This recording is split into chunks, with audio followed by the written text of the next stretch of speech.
Good morning. Welcome. I don't know if it's morning where you're at when you're listening. That's all right. Good morning to you.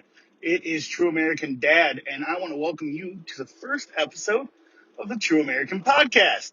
Very excited about this. If you hear some background noise, I apologize. I am recording this in my car on my way to work, but I wanted to get a little bit of information out to you. So, very exciting news coming out of the American Medical Association. They have finally started to put restrictions on the diagnosis of the use of the term excited delirium.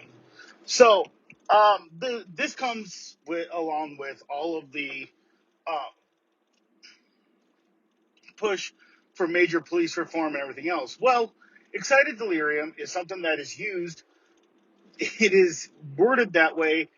Police use it a lot, and they don't really know what it is. So generally, when we, from a medical standpoint, look at the excited delirium, we are discussing someone who is on usually several different types of narcotics, cocaine, or any other upper, as they're well known, is usually involved, and it's to the point where the person is almost to a psychotic break. They are acting way outside their character.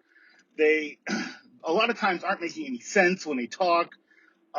There are some physiological uh, components to it that we look for: rapid heart rate, excessive blood pressure, diaphoresis, stuff like that. So there's a whole bunch of stuff, but a lot of times when police take someone into custody, that suspect who will soon become a patient, will say that they're having some sort of pain, or will say that and especially if there was a foot chase or some sort of major event right before the arrest, the person's gonna need some medical attention.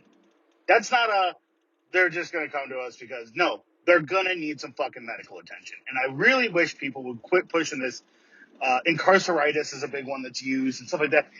No, there's a lot of people, they already aren't taking care of themselves, and then an interaction with police kind of just pushes it all over the edge.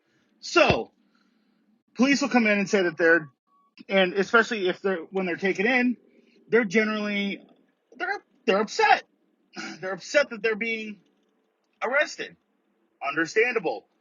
But what ends up happening is these people they're agitated, they're yelling at the cop, which, once again, understandable. But the cop just doesn't want to deal with it. So he'll try to push for sedation. Generally, our use of ketamine.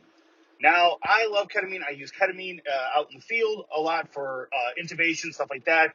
It is a fantastic drug when used properly. That's the key, when used properly. Well, they'll give ketamine to people they'll push for ketamine, and instead of taking steps to de-escalate the situation verbally, removing themselves, allowing maybe hospital security to take over, allowing nurses and doctors to talk with these people, they will continue to kind of push buttons just by being there. A lot of times that's what it is. I've seen it with my own eyes. It's just while they're there. So instead of removing themselves, even just from the line of sight, giving the person a break for a minute, they won't. And what we end up with is a patient who's very agitated, not cooperative, and they'll push for this excited delirium. They will push for this person needs sedated.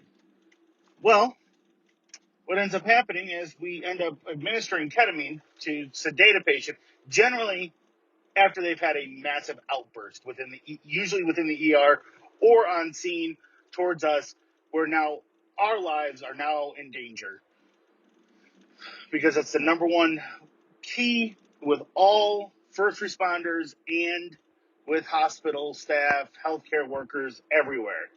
Do not become a patient. Rule number one. You generally will sedate at that point. Well, you give ketamine to a patient that's already on a downer of some sort that you don't know about and that patient's refusing to tell you about, well, you've now put that patient's respiratory drive in the dirt. And you end up having to intubate, you end up having to brief that patient. That patient is now going to have a major medical situation going on. So, American Medical Association finally was like, you know what? First off, disproportionately, we are using ketamine, and they are using case files. They are using case studies from, we're talking probably the last 7 to 10 years.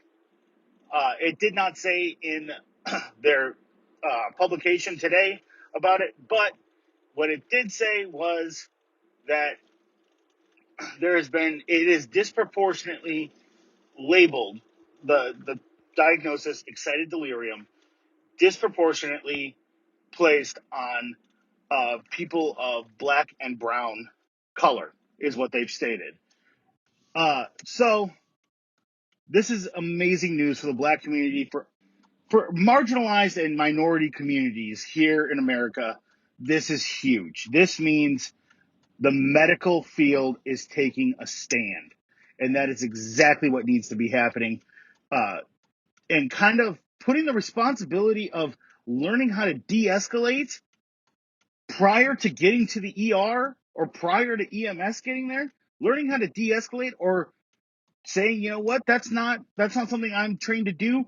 I need to involve somebody else who is, such as a social worker, a psychologist, anything like that. We're seeing these programs pop up all over America that are showing great success, allowing mental health workers to enter the field along with police. It's alongside. PD is going to still be on scene, but they are going to shut up and allow these people who are trained in mental health care to do their work out there to stop these escalating situations that happen, that we see things go from 0 to 150, and for absolutely no reason, because somebody's amped up on their way to a call. So this is amazing news. It is really an interesting but awesome thing to see the medical field finally go, we're going to start taking into consideration our actual diagnosis packet for this, rather than just taking your word for it. So that's some info that I wanted to drop on you guys today. I hope you guys have an amazing day. I'm off to work. I will be posting up some videos over on TikTok. You can catch me there at True American Dad, and all of my socials are on there. Please feel free, hang out, comment, show some love. You can also catch me here on YouTube. We will be doing some video podcasts here soon, but for right now, we're going to be doing some audio ones as well. So you guys take it easy.